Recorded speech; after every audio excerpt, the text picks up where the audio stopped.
अस्सलाम वालेकुम। कैसे हैं आप सब लोग? उम्मीद करती हूँ खैर ऑफिस से होंगे। जैसा कि हमें पता है कि जो हमारी जो बुक है वो 9th क्लास की बायो की बुक चल रही है और उस हवाले से जो है पहला चैप्टर तकरीबन हमने आलमोस्ट कवर कर लिया है। बाकी उसके जो है लास्ट टॉपिक रह गए थे अमेबा और वॉल्वॉक्स। ठीक है, तो आइए चलते हैं आज के टॉपिक की तरफ जो कि है हमें अमेबा। ठीक है, अब सबसे पहले अमेबा क्या होता है। अमेबा जो है वो क्या है, एक यूनिसेलुलर ऑर्गेनिज्म है। ठीक है, जो कि कहाँ पाया जाता है, तालाब वगैरह में पाया जाता है। ठीक है, और रुके हुए पानी में, ठीक है, ठहरे हुए पानी में भी पाया जाता है। ठीक है, इसके अलावा इसकी साइज़ क्या होती है, इसकी साइज़ जो है वो होती है 0.25 मिलीमीटर। ठीक है, इसके बाद जो है वो अमेबा का जो इसका जो है जो सेल मेम्ब्रेन है वही जो है ये क्या करती है, मतलब इसकी जो अमेबा की जो सबसे पहले हम पढ़ते हैं, अब इनके ऑर्गेनेल को डिफाइन करते हैं। सबसे पहले जो इसका ये जो सेल मेम्ब्रेन बनी हुई है, ठीक है, तो सेल मेम्ब्रेन का फंक्शन बताया गया है कि it has a cell membrane which helps in movement of molecules and protects cytoplasm.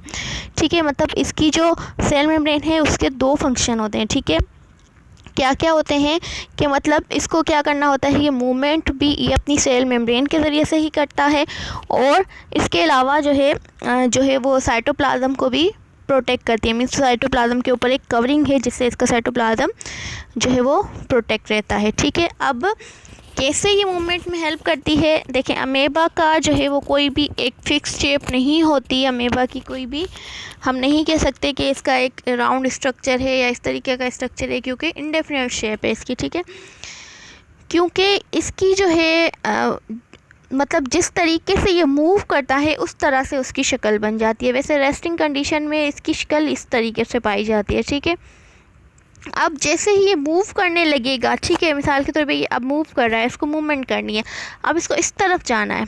ठीक है, तो ये अपना जो है वो सेल मेम्ब्रेन को यूं कर देता है। ठीक है, मतलब बाहर की तरफ निकाल देता है ताकि वो आराम से मूव कर सके। मीन्स ये वाला जो इसका स्ट्रक्चर होता है वो ये जिस तरफ मूवमेंट होती है इसकी, उस वजह से जो है इसका स्ट्रक्चर बनता है। तो हम इसका कोई भी एक डेफिनेट स्ट्रक्चर नहीं बना सकते, तो इसलिए कहा गया है कि ये जो इसकी सेल मेम्ब्रेन है वो इसकी मूवमेंट में हेल्प करती है। मतलब जिस तरफ इसको जाना होता है ये अपनी सेल मेम्ब्रेन को फैला देता है। ठीक है, तो ये जो मतलब और ये जो फैलाता है ना, मिसाल के तौर पे अब जैसे मतलब इस यहाँ से ये जा रहा है, ठीक है, तो इसने यहाँ से अपनी सेल मेम्ब्रेन फैलाई है, तो ये जो इसके कहलाते हैं ना, ये कहलाते हैं इसके फाल्स फुट। ठीक है, जो ये अपने सेल मेम्ब्रेन के ज़रिए से बनाता है, फाल्स फीट कहते हैं इसको। जो भी ये इसके बने हुए हैं, इसके स्ट्रक्चर में आप देख सकते हो कि ये जो भी बने हुए हैं इनको हम फाल्स फीट कहते हैं। इसका मकसद है, और इसको एक टर्म बायो की दी गई है जिसको कहते हैं स्यूडोपोडिया। ठीक है, तो अमेबा के बारे में ये अक्सर एमसीक्यूज़ आता है कि अमेबा के पास मतलब किस जानदार के पास स्यूडोपोडिया होते हैं, तो वो अमेबा के पास होते हैं। ठीक है, स्यूडोपोडिया का मकसद होता है, pseudo means false, podia word निकला है फीट से। ठीक है, तो स्यूडोपोडिया, ठीक है, स्यूडोपोडिया का मकसद है कि false feet.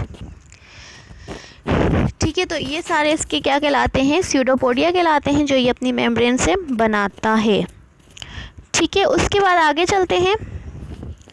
The outer part of cytoplasm, मतलब इसका जो पूरा साइटोप्लाज्म होता है वो दो रीजन में तकसीम हुआ होता है। ठीक है, एक आउटर पार्ट कहलाता है, आउटर पार्ट को इसको हम कहते हैं एक्टोप्लाज्म। ठीक है, जो इसका आउटर पार्ट के जो है वो कहलाता है एक्टो मीन्स बाहर, प्लाज्म मीन्स साइटोप्लाज्म से ही वर्ड निकला है, मटेरियल।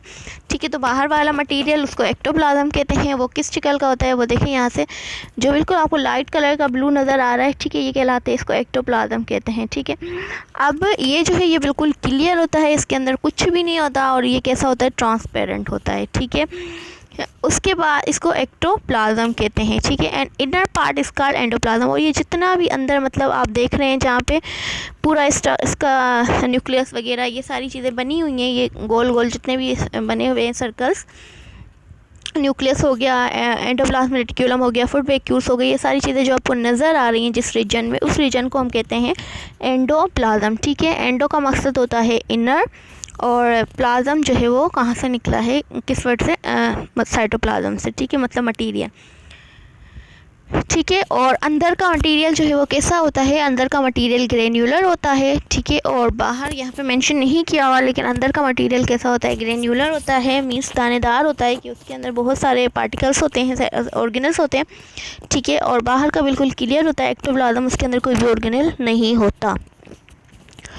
नेक्स्ट पार्ट है हमारा द साइटोप्लाज्म कंटेन, ठीक। अब साइटोप्लाज्म के अंदर ये जो इनर पार्ट है, मीन साइटोप्लाज्म के किसके अंदर, एंडोप्लाज्म के हिस्से के अंदर, ठीक है। अब एंडोप्लाज्म के हिस्से के अंदर क्या क्या चीज़ें पाई जाती हैं, एंडोप्लाज्म के हिस्से के अंदर जो है क्या पाया जाता है, न्यूक्लियस पाया जाता है, ठीक है। न्यूक्लियस किसको कहते हैं, ये जो आपको बीच में बिल्कुल जो है नज़र आ रहा है ब्लू कलर का, ठीक है, ये आपका न्यूक्लियस है, स्फीयर होता है, जिसके अंदर हमारा जेनेटिक मटेरियल मौजूद होता है, ठीक है। उसके बाद जो है और क्या चीज़ होती है, इसमें फूड वैक्यूल्स होते हैं, ठीक है। अब यहाँ पे आपको देखें, ये जो नज़र आ रहे हैं यहाँ पे, ये देखें, ये जो है ये आपके क्या, ये हैं फूड वैक्यूल्स कहलाते हैं, ठीक है। इसके अलावा ये क्या है, माइटोकॉन्ड्रिया है। माइटोकॉन्ड्रिया का काम क्या होता है कि ये power house of the cell कहलाता है, कि मीन्स सेल के लिए क्या बनाता है, एनर्जी बनाता है। वैक्यूल का काम क्या होता है कि वैक्यूल जो है जितना भी इसका एक्स्ट्रा फूड वगैरह लिक्विड होता है वो सब अपने अंदर स्टोर कर लेता है, ठीक है। ये फेड ड्रॉपलेट्स हैं जो भी इसका फूड वगैरह होता है सेल के अंदर, ये इसके स्यूडोपोडिया हैं, ठीक है। ये एक्टोप्लाज्म, ये है एंडोप्लाज्म, ये पूरी जो है बाहर वाली जो बाउंड्री है इसको सेल मेम्ब्रेन कहते हैं, और ये है इसका कॉन्ट्रैक्टाइल वैक्यूल, ठीक है। और ये है इसके लाइसोसोम, ठीक है। तो ये सारे ऑर्गेनेल जो है वो अमेबा के अंदर मौजूद होते हैं, क्योंकि अमेबा यूनिसेलुलर तो है, लेकिन अमेबा एक कौन सा सेल है, यूनिसेलुलर है और यूकैरियोट है। तो यूकैरियोट के अंदर सारे ही मेम्ब्रेन बाउंड ऑर्गेनेल मौजूद होते हैं, ठीक है। अच्छा, अमेबा के ऑप्शन में ये चीज़ आ सकती है कि अमेबा यूनिसेलुलर प्रोकैरियोट है या यूकैरियोट है, ठीक है। तो प्रोकैरियोट अमेबा यूनिसेलुलर प्रोकैरियोट नहीं है, ठीक है। यूनिसेलुलर तो है लेकिन वो क्या है, यूकैरियोट है, क्योंकि प्रोकैरियोट कौन से होते हैं, प्रोकैरियोट वो होते हैं जिनका प्रोकैरियोट का डिटेल लेक्चर तो आगे आएगा, लेकिन मैं आपको समझा देती हूँ यहाँ पे कि मतलब प्रोकैरियोट में ये फ़र्क होता है कि जैसे इनके न्यूक्लियर के ऊपर मेम्ब्रेन बनी हुई है ना, तो यूकैरियोट में इनका न्यूक्लियर मटेरियल जो है वो खुला हुआ होता है, उसके ऊपर कोई भी मेम्ब्रेन, प्रोकैरियोट में कोई भी मेम्ब्रेन नहीं होती, यूकैरियोट में होती है। और सारे जितने भी ऑर्गेनल्स नज़र आ रहे हैं आपको मेम्ब्रेन वाले, ये भी प्रोकैरियोट में नहीं होते। तो मीन्स इसका सेल शो कर रहा है कि ये क्या है, एक यूकैरियोट है।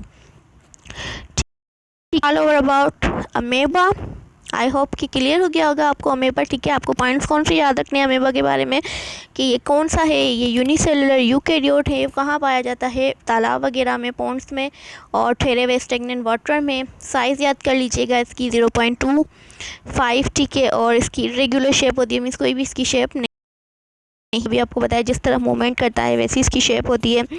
सेल मेम्ब्रेन दो काम करती है, प्रोटेक्शन भी करती है, इसके अलावा मूवमेंट भी करवाती है। आउटर पार्ट को क्या कहते हैं, एक्टोप्लाज्म, एंड इनर पार्ट को क्या कहते हैं, एंडोप्लाज्म। और इनर पार्ट के साइटोप्लाज्म में क्या क्या चीज़ें मौजूद होती है, nucleus, food vacuole, mitochondria, lysosomes, contractile vacuole, ये सारी चीज़ें इसके इनर पार्ट में मौजूद होती हैं, ठीक है। इसके बाद amoeba moves bye fast food called pseudopodia, ठीक है। ये पॉइंट पहले ही एक्सप्लेन कर चुकी हूँ। नेक्स्ट आते हैं वॉल्वॉक्स की तरफ। वॉल्वॉक्स क्या होता है, वॉल्वॉक्स जो है वो एक पॉलीफाइलेटिक जीनस का है, ठीक है। इसकी जीनस का नाम है पॉलीफाइलेटिक, ठीक है, जिसकी मीनिंग होती है poly means many, phyletic means ancestors, ठीक है। तो इसका जो जीनस का नाम है, ठीक है, ये इसका जीनस याद कर लीजिएगा कि वॉल्वॉक्स के जीनस का नाम क्या है, पॉलीफाइलेटिक, ठीक है। अच्छा, ये जीनस है किसका, मीन्स किसके जीनस में, मतलब इस जीनस के अंदर कौन सी स्पीशीज़ आती हैं, इस जीनस के अंदर जो है कौन सी आती हैं, क्लोरोफाइट ग्रीन अल्जी, ठीक है। जितने भी क्लोरोफाइट ग्रीन अल्जी होते हैं उनकी स्पीशी जो है वो इनके अंदर आती है, ठीक है। और इनकी फैमिली क्या है, इनकी फैमिली है वॉल्वोसेसी, ठीक है, इनकी फैमिली का नाम है।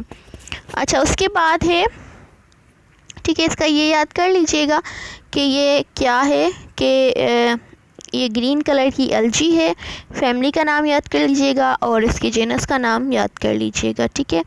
क्लोरोफाइट है, क्लोरोफाइट के क्लोरोफिल पिगमेंट होता है, मीन्स जैसे प्लांट के अंदर प्लांट के पत्ते जो है वो ग्रीन होते हैं, मीन्स उनके अंदर कौन सा पिगमेंट मौजूद है, क्लोरोफिल। ठीक है, एक पिगमेंट है जो कि कलर देता है, तो इसका भी ग्रीन कलर होता है बिकॉज ऑफ क्लोरोफिल। और क्लोरोफिल का एक और काम भी ये है कि वो इनको लाइट के ज़रिए से फूड जो है वो बनाने में हेल्प करता है, मीन्स एनर्जी कन्वर्टिंग मॉलिक्यूल है क्लोरोफिल एक किस्म का। ठीक है, और ये क्या करता है, इसका काम होता है, ये जिस भी जानदार के अंदर होते हैं तो वो अपना खाना सूरज के ज़रिए से खुद बना सकते हैं। ठीक है, मतलब इस यहाँ पे अलजी भी क्या है कि अपना खाना ये खुद बना सकते हैं, क्योंकि इनके अंदर क्या चीज़ मौजूद है, क्लोरोफिल। ठीक है, उसके बाद है इट फॉर्म्स स्फेरिकल कॉलोनीज़। ठीक है, ये अपनी कॉलोनीज़ बनाता है। ठीक है, कॉलोनी की शक्ल में रहता है। ये अमेबा है ना, ये कॉलोनी की शक्ल में नहीं रहता, ये यूनिसेलुलर है। इससे पहले हम मल्टी सेलुलर ऑर्गेनाइजेशन पढ़ के आए हैं, ये यूनिसेलुलर ऑर्गेनाइजेशन है, और ये जो है कॉलोनियल ऑर्गेनाइजेशन है। ठीक है, ये कॉलोनी की शक्ल में रहता है, और जो है इसके मतलब एक कॉलोनी के अंदर, एक स्फेयर के अंदर कितने 50,000 से भी ज़्यादा जो है वो वॉलवॉक्स के सेल्स आते हैं। ठीक है, इसके अलावा ये कहाँ रहते हैं, ये फ्रेश